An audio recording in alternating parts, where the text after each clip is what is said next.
नमस्कार मित्रों, मैं प्रोफेसर डॉक्टर सरोज व्यास आपके साथ चर्चा में उपस्थित हुई हूँ। निर्देशन एवं परामर्श में मनोवैज्ञानिक परीक्षणों। इससे पूर्व के व्याख्यानों में भी हम निरंतर परामर्श एवं निर्देशन में मनोवैज्ञानिक परीक्षणों की क्या उपयोगिता है, वह आवश्यक क्यों है, इस पर विस्तृत चर्चा करते रहे हैं। आज की हमारी चर्चा का विषय रहेगा व्यक्तित्व परीक्षण, कि किसी के व्यक्तित्व का परीक्षण कैसे किया जा सकता है। कहने को कहा जाता है कि मनुष्य सब एक जैसे होते हैं, लेकिन यह सत्य नहीं है। सगे भाई बहन भी, उनका भी व्यक्तित्व एक जैसा नहीं होता है। व्यक्तित्व में वंशानुक्रम भी होता है, उसके साथ साथ उनके अपना व्यक्तित्व कुछ जन्मजात प्रवृत्तियों के साथ भी होता है। तो यहाँ आप जो स्लाइड देख रहे हैं उसमें व्यक्तित्व के बहुत सारे मैंने इमेजेस आपको दिखाई हैं, और अब हम इस पर विस्तृत चर्चा करने वाले हैं कि व्यक्तित्व का परीक्षण कैसे किया जाएगा और व्यक्तित्व होता कितने प्रकार का है, किस प्रकार से व्यक्तित्व की पहचान की जाती है, कैसे व्यक्तित्व को जाना जाए कि अमुक व्यक्ति जिससे हमारा कोई संबंध है, जिससे हमारा साक्षात्कार हो रहा है, जिससे हम मिल रहे हैं, जो हमारा सहकर्मी है, हमारा सहयोगी है, हमारा सहपाठी है या हमारे परिजन है, उनका व्यक्तित्व कैसा है। व्यक्तित्व का अर्थ, सबसे पहले व्यक्तित्व के बारे में विस्तृत चर्चा करने से पहले हमें जान लेना होगा कि व्यक्तित्व का अर्थ क्या है। व्यक्तित्व जन्मजात और अर्जित विशेषताओं का योग है। मैं पुनः दोहरा देना चाहती हूँ, व्यक्तित्व जन्मजात यानी जन्म के साथ जो हमें मिलती हैं वे, एवं अर्जित विशेषताओं का योग है। यानी कुछ चीजें हैं जो मुझे जन्म के साथ मिली हैं, आप सबको जन्म के साथ मिली हैं, कुछ मैंने वातावरण से, परिवेश से, परिजनों से, शिक्षकों से अर्जित करी है, समाज से अर्जित करी है। तो वो अर्जित जो विशेषताएं हैं उनका योग, यानी व्यक्तित्व को यदि दो शब्दों में परिभाषित किया जाए तो व्यक्तित्व जन्मजात एवं अर्जित विशेषताओं का योग है। ये जानना अति आवश्यक है कि व्यक्तित्व किसे कहते हैं, अर्थात व्यक्तित्व का क्या अर्थ है। व्यक्तित्व शब्द की उत्पत्ति अंग्रेजी के पर्सनैलिटी शब्द का हिंदी रूपांतर है। हम कभी कभी कहते हैं कि अमुक व्यक्ति की पर्सनालिटी ऐसी है, उसकी पर्सनालिटी ऐसी है, उसकी पर्सनालिटी पे ये सूट नहीं करता, उसकी पर्सनालिटी को पे ये जचता नहीं है, आदि आदि हम बातें करते हैं। पर्सनालिटी शब्द की उत्पत्ति यूनानी भाषा के पर्सोना शब्द से हुई, और पर्सेना शब्द का मतलब है नकाब अथवा मुखोटा, यानी मुखोटा। व्यक्तित्व और पर्सनालिटी एक तरह का व्यक्ति का मुखोटा है, नकाब है। लेकिन धीरे धीरे व्यक्तित्व के अंतर्गत व्यक्ति के आंतरिक स्वरूप को भी शामिल कर लिया गया। जो हमने अभी बात करी, क्या बात करी हमने कि पर्सनालिटी जो शब्द है, व्यक्तित्व शब्द है, उसकी उत्पत्ति कहाँ से हुई। तो व्यक्तित्व शब्द की उत्पत्ति पर्सनालिटी जो शब्द है अंग्रेजी का, उससे हुई, और उसकी उत्पत्ति कहाँ से हुई, यूनानी भाषा से हुई, जहाँ पर्सोना था, और पर्सोना का मतलब क्या था, नकाब और मुखोटा। लेकिन धीरे धीरे समय के साथ साथ परिवर्तन होता गया और व्यक्तित्व के अंतर्गत व्यक्ति के आंतरिक स्वरूप को भी शामिल कर लिया गया। देखिए, यहाँ हम इसको ऐसे समझ सकते हैं, हमने अभी शुरू में कहा जन्मजात प्रवृत्तियां, तो जो बाहर से अर्जित करी उसके साथ कुछ हमें जन्मजात भी मिला है, तो वो आंतरिक हमारा स्वरूप जो है उसे भी हमने भारतीय परिप्रेक्ष्य में यदि हम व्यक्तित्व की बात करें तो उसमें हमने समाहित कर लिया है। अब व्यक्तित्व एक तरह से व्यक्ति के शारीरिक गुणों, मानसिक गुणों और सामाजिक गुणों के योग को बताने के लिए प्रयोग किया जाता है। यह व्यक्ति के अंदर उन मनोशारीरिक संस्थाओं का योग है जो वातावरण के साथ साथ उसका समायोजन स्थापित करता है। यानी एक तरह से शारीरिक गुणों, मानसिक गुणों और सामाजिक गुणों तीनों को मिलाकर के, यानी शारीरिक, सामाजिक और मानसिक जो गुण है उनका जो मेल है, उनका जो एकाकार करता है, वो उनके का वातावरण के साथ जब समायोजन होता है तो वो व्यक्तित्व के रूप में पहचाना जाता है। ये तो बात हुई व्यक्तित्व के अर्थ की, कि व्यक्तित्व को किस तरह से समझे, व्यक्तित्व का अर्थ क्या है, हम व्यक्तित्व से समझे क्या। अब कुछ विद्वानों ने, देखिए, जब भी एक सामान्य व्यक्ति यदि कोई बात कहता है तो उसका उतना वजन नहीं होता, भार नहीं होता। लेकिन यदि उसी बात को यदि कोई शिक्षाविद कहता है, कोई मनोवैज्ञानिक कहता है, या कोई महान व्यक्तित्व कहता है, तो वो परिभाषित हो जाती है, यानी इनवाइटेड कोमा में हो जाती है, वो सदैव के लिए सर्वमान्य। जैसे कि इससे पूर्व के हमने जब परीक्षणों की बात करी तो हमने प्रमाणीकृत परीक्षणों की बात करी थी।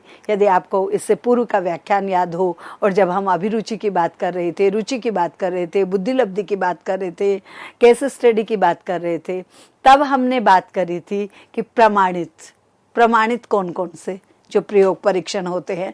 और उसमें मैंने तो जब कोई विद्वान, कोई शिक्षाविद और कोई मनोवैज्ञानिक जब किसी भी शब्द के बारे में या किसी भी परीक्षण के बारे में या किसी भी एक कारक के बारे में जब कुछ बोलता है तो वो एक तरह से प्रमाणित हो जाती है। तो अब हम व्यक्तित्व की जो परिभाषा है उस पर विस्तृत चर्चा करेंगे। सबसे पहले मैं बात करना चाहूंगी वारेन के अनुसार। वारेन महोदय ने कहा है, व्यक्तित्व व्यक्ति का संपूर्ण मानसिक संगठन है जो उसके विकास की किसी भी अवस्था में होता है। यानी उसका संपूर्ण मानसिक संगठन, मन का जो संगठन है वो किस तरह का है, उसके विकास की किसी अवस्था में होता है, किसी भी अवस्था में वो हो सकता है, ऐसा वारेन मानते हैं। रेक्स का कहना है, व्यक्तित्व समाज द्वारा मान्य तथा अमान्य गुणों का संगठन है। कैसे? समाज द्वारा, यानी कोई व्यक्ति है, उसकी अपनी आदतें हैं, उसकी अपनी अपेक्षाएं हैं, उसकी अपनी रुचियां हैं, उसकी अपनी अभिरुचियां हैं, उसकी अपनी बुद्धि लब्धि है। उन सब को समाज मानता है या नहीं मानता है, उन गुणों का संगठन है, ऐसा रेक्स ने माना है। शियल कहते हैं, व्यक्तित्व व्यक्ति के सभी व्यवहारों का समायोजित संकलन है जो उसके सहयोगियों को स्पष्ट रूप से दिखाई देता है। कौन से सभी व्यवहार? सामाजिक व्यवहार, आर्थिक व्यवहार, राजनीतिक व्यवहार, सामंजस्य का व्यवहार, समाज के प्रति दृष्टिकोण, सहयोग, दया, करुणा, सब आ जाता है। इन सब का संकलन है और वो उसके सहयोगियों को, उसके साथ काम करने वाले, उसके परिजन, उसके दोस्त, सबको दिखाई देता है। बोरिंग, लैंगफील्ड तथा बेल्ट के अनुसार व्यक्तित्व से अभिप्राय है व्यक्तित्व को अपने परिवेश के साथ स्थायी तथा अपूर्व समायोजन करना चाहिए, ऐसा इनका मानना है। मार्टिन ने कहा है, व्यक्तित्व व्यक्ति के जन्मजात तथा अर्जित स्वभाव, जो हम पूर्व में ही व्यक्तित्व का अर्थ की जब बात कर रहे थे तो हमने कहा था कि व्यक्तित्व व्यक्ति के जन्मजात तथा अर्जित स्वभाव, मूल प्रवृत्तियों, भावनाओं और इच्छाओं का योग होता है। अल्पर्ट कहते हैं, व्यक्तित्व व्यक्ति के उन मनोदेहिक अवस्थाओं का गत्यात्मक संगठन है जिसके आधार पर व्यक्ति अपने परिवेश के साथ समायोजन स्थापित करता है। इसी श्रृंखला में जब वैलेंटाइन्स की बात करते हैं तो वो कहते हैं कि व्यक्तित्व जन्मजात और ऑर्गेन प्रवृत्तियों का योग है। थार्प और स्मुलर ने कहा है, व्यक्तित्व एक जटिल और एकीकृत प्रक्रिया है। और अब बात हम कर रहे हैं विलियम वर्ड्सवर्थ के अनुसार। वो कहते हैं कि व्यक्तित्व व्यक्ति के व्यवहार के समग्र विशेषताएं हैं। साथ ही साथ डेवर ने बड़ी अच्छी बात कही है। डेवर कहते हैं, व्यक्तित्व शब्द का प्रयोग व्यक्ति की शारीरिक, मानसिक, नैतिक, सामाजिक गुणों के सुसंगठित और गत्यात्मक संगठन के लिए किया जाता है, जिसे ये अन्य व्यक्तियों के साथ अपने सामाजिक जीवन के आदान प्रदान में व्यक्त करता है।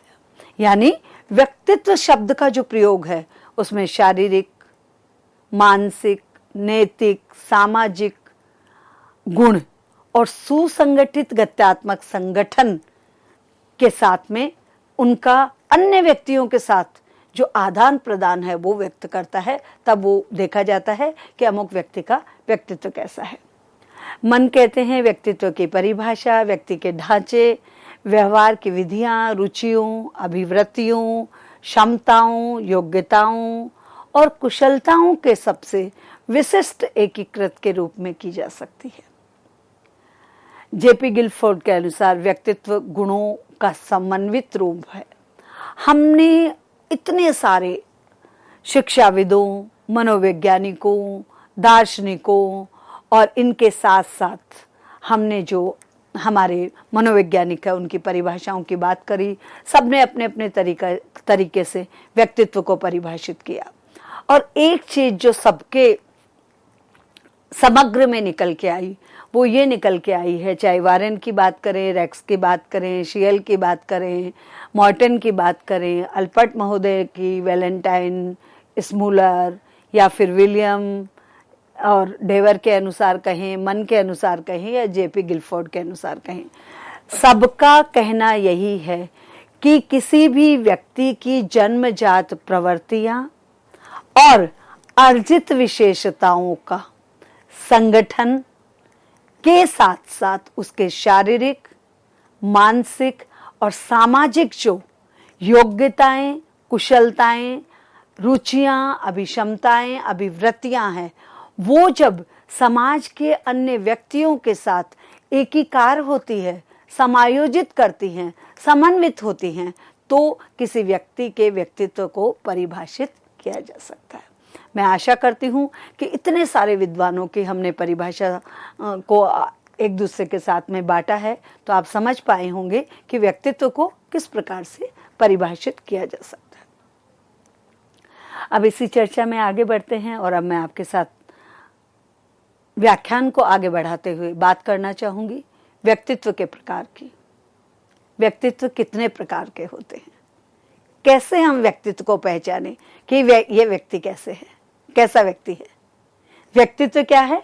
व्यक्ति का, जिसमें हमने शारीरिक बात भी करी, सामाजिक भी करी और क्या करी हमने, मनोवैज्ञानिक भी करी, यानी मन से, शरीर से और साथ ही साथ समाज के दृष्टिकोण से। ये तब हम वर्गीकरण करते हैं कि अमुक व्यक्ति का व्यक्तित्व कैसा है।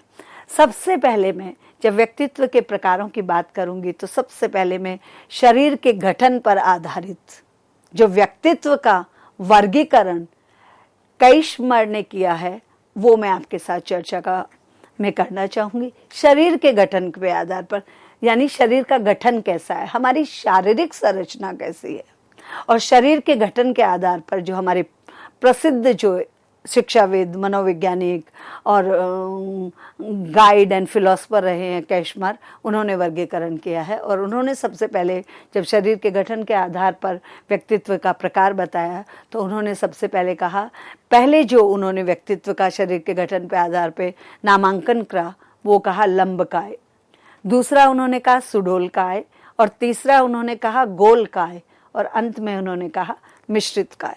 ये चार चीजें उन्होंने कही शरीर के गठन पे आधार पर। मेरी बात को आप लोग ध्यान से सुनिएगा। शरीर के गठन पर आधार पर जब व्यक्तित्व के प्रकारों की बात करते हैं, सबसे पहले कहा उन्होंने लंबकाय।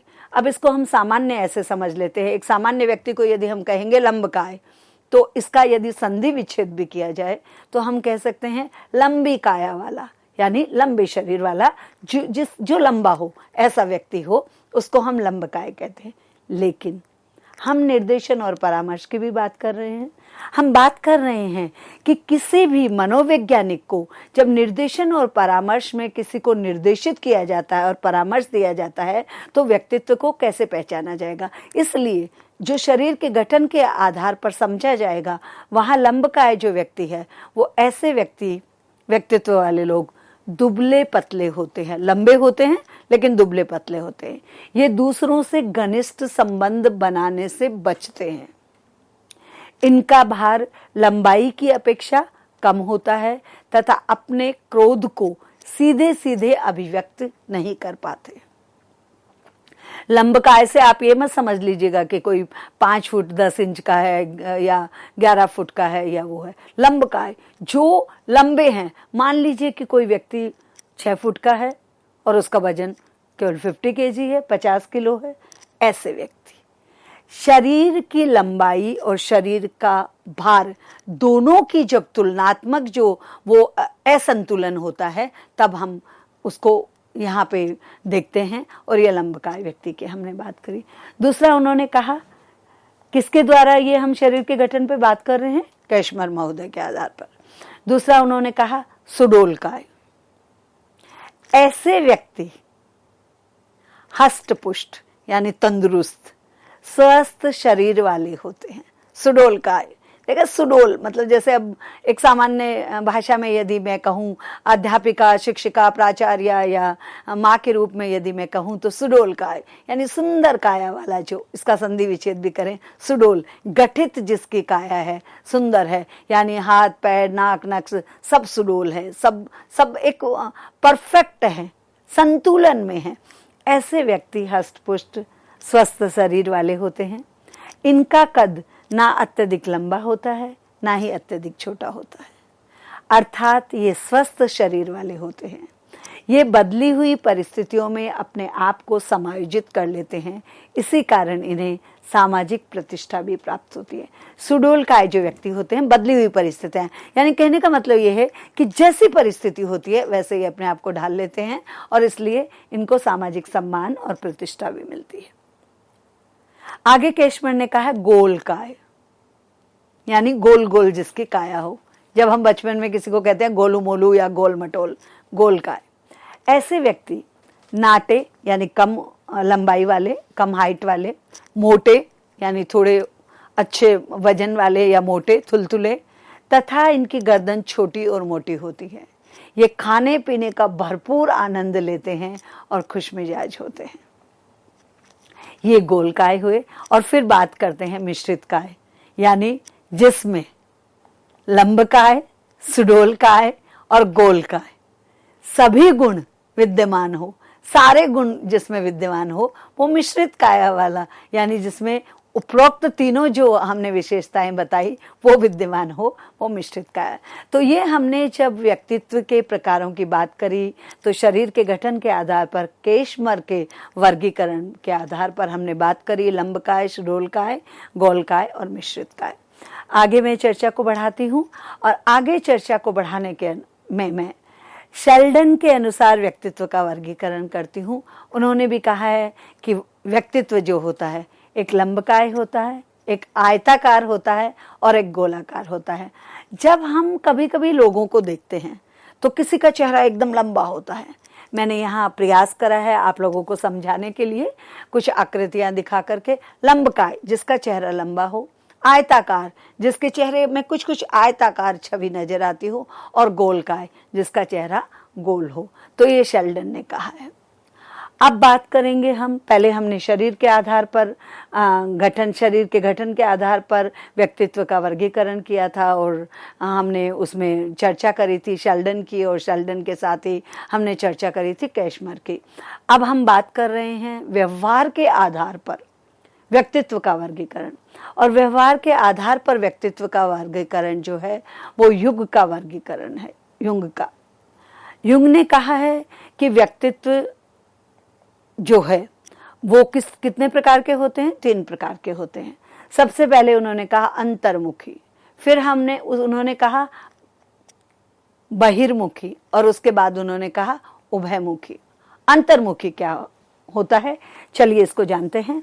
अंतर्मुखी व्यक्तित्व वाले व्यक्ति संकोची, एकांत प्रिय, लज्जाशील, जल्दी घबराने वाले, आत्म केंद्रित, आत्मचिंतन तथा असामाजिक प्रकृति के होते हैं। ऐसे व्यक्ति दूसरों से बोलने तथा मिलने में हिचकिचाते हैं और शीघ्र दुखी हो जाते हैं। पुस्तकें पढ़ना इन्हें अच्छा लगता है। ये जो मैंने आपसे कहा ये अंतर्मुखी व्यक्तित्व की कुछ विशेषताएं हैं। अंतर्मुखी यानी जिसे हम सामान्य बोलचाल की भाषा में कहते हैं कि जो कम बोलता है, अंदर ज्यादा रखता है। अंतर्मुखी अंदर ही अंदर जो दबा के रखता है। ऐसे संकोच, दूसरों के सामने अपनी बात खुल के नहीं कहते, संकोच करते हैं, अकेले में रहना पसंद करते हैं, दूसरों के सामने शर्मा जाते हैं, जल्दी से घबरा जाते हैं, आत्म केंद्रित होते हैं, अपने ऊपर ही ज़्यादा ध्यान देते हैं, अंदर ही अंदर चिंतन करते रहते हैं और सामाजिक नहीं होते, ज़्यादा घुलते मिलते नहीं लोगों से, ज़्यादा सामाजिक नहीं होते, तो इन्हें असामाजिक भी कह देते हैं। ऐसे व्यक्ति दूसरों के बोलने तथा मिलने से हिचकिचाने के साथ साथ अगर कोई परेशानी आती है तो बहुत जल्दी घबरा के दुखी भी हो जाते हैं, लेकिन इन्हें पुस्तकें पढ़ना अच्छा लगता है। दूसरा, युंग की जब हम बात करेंगे तो उन्होंने बहिर्मुखी की बात करी है। बहिर्मुखी प्रवृत्ति के व्यक्ति कुशल, चिंता मुक्त, आशावादी, आक्रामक तथा लोकप्रिय प्रकृति के होते हैं। ये सामाजिक प्रवृत्ति के होते हैं तथा खेल कूद में रुचि एवं समाज के कार्यों में इनका विशेष ध्यान रहता है। बहिर्मुखी अपनी बात को स्पष्ट कह देना, बहुत ही यदि सामान्य शब्दों में कहूं तो हम बोलचाल की भाषा में कह देते मुंह फट है। बहिर्मुखी अपनी बात को बाहर निकाल देना, व्यक्त कर देना, बता देना। ऐसे व्यक्ति बहुत कुशल होते हैं, चिंता मुक्त रहते हैं, ज्यादा टेंशन नहीं लेते हैं, आशावादी होते हैं, आशा नहीं छोड़ते हैं, पॉजिटिव एटीट्यूड यानी आशावादी होते हैं, आक्रामक भी होते हैं लेकिन अपनी बात को कहने और मनवाने से पीछे नहीं हटते, लोकप्रिय प्रकृति के भी होते हैं, तो इसलिए हम इनको सामाजिक प्रवृत्ति के लोग भी कह देते हैं। तथा खेलकूद में रुचि एवं समाज के कार्यों में इनका विशेष ध्यान रहता है। फिर उन्होंने कहा उभयमुखी। इस प्रकार के व्यक्तियों में अंतर्मुखी और बहिर्मुखी दोनों ही प्रकार के व्यक्तियों के गुण पाए जाते हैं। तो ये हमारा हुआ युंग के अनुसार, जब उन्होंने व्यवहार के आधार पर व्यक्तित्व का वर्गीकरण करा तो उन्होंने कहा कि अंतर्मुखी यानी अपनी बातों को अंदर रखने वाला, बहिर्मुखी अपनी बातों को स्पष्ट कह देने वाला, और उभयमुखी जो दोनों ही व्यक्तित्व के गुणों को यानी बैलेंस वाला, एक संतुलन रखने वाला जो गुण लेकर आता है वो उभयमुखी होता है। आगे बढ़ते हैं और अब बात करेंगे मूल्य के दृष्टिकोण से व्यक्तित्व का वर्गीकरण। पहले हमने शरीर के गठन के आधार पर बात करी थी, फिर हमने बात करी व्यवहार के आधार पर, और अब हम बात कर रहे हैं मूल्य के दृष्टिकोण के आधार पर व्यक्तित्व का वर्गीकरण। स्प्रेंगलर महोदय ने मूल्य की दृष्टिकोण से व्यक्तित्व को निम्नलिखित भागों में बांटा है। पहला उन्होंने कहा सैद्धांतिक, सैद्धांतिक के बाद उन्होंने कहा सामाजिक, सामाजिक के बाद उन्होंने कहा धार्मिक, फिर उन्होंने कहा आर्थिक, और फिर उन्होंने कहा राजनीतिक एवं कलात्मक। जब इन्होंने ये बात करी तो सैद्धांतिक में इन्होंने कहा कि इस प्रकार के व्यक्ति व्यवहार की अपेक्षा सिद्धांत पर अधिक चलते हैं, वे सत्य के पुजारी होते हैं और आराधक होते हैं। यानी सैद्धांतिक व्यक्तित्व का मतलब है सिद्धांत पर चलने वाले। सामाजिक व्यक्तित्व का मतलब है प्रेम का पुजारी होना, सामाजिक, सहानुभूति, विश्वास, मानवता, सत्य, इनमें श्रद्धा होना। धार्मिक, धर्म और आध्यात्म में विश्वास लगने वाला, धर्म के आधार पर चलने वाला, सादा जीवन, उच्च विचार या सादा या सरल। आर्थिक, ऐसे व्यक्तित्व जो हैं वो हर कार्य में अपना आर्थिक दृष्टि से मूल्यांकन करते हैं और हमेशा अपने लाभ की कामना करते हैं और लाभ देखते हैं। वो उसी अनुसार व्यवहार करते हैं जिनमें उनको लाभ प्राप्त होता हो, धन की अत्यधिक महत्व वो देते हैं। राजनीतिक व्यक्तित्व, इस प्रकार का व्यक्ति सत्ता, प्रभुत्व, नियंत्रण में विश्वास रखता है और उसका मुख्य उद्देश्य हमेशा वैसा ही बना रहता है। और अंत में उन्होंने कहा कलात्मक व्यक्तित्व, यानी ऐसा व्यक्तित्व प्रत्येक वस्तु को कला की दृष्टि से देखता है, जिसमें संगीत है, नृत्य है, कला है, ये सारी चीजें हैं और वो कला और सौंदर्य के साथ संबंध स्थापित करते हैं। तो आज की जो हमारी ये चर्चा है, इस चर्चा में हमने व्यक्तित्व के जब प्रकारों की बात करी तो उसमें हमने शरीर के गठन के आधार पर बात करी, जिसमें लंबकाय, सुडोलकाय और गोलकाय मिश्रित की बात करी। फिर हमने बात करी है व्यवहार के आधार पर अंतर्मुखी, बहिर्मुखी और उभयमुखी। उसके बाद मूल्य के दृष्टिकोण से सैद्धांतिक, सामाजिक, धार्मिक, आर्थिक, राजनीतिक और कलात्मक।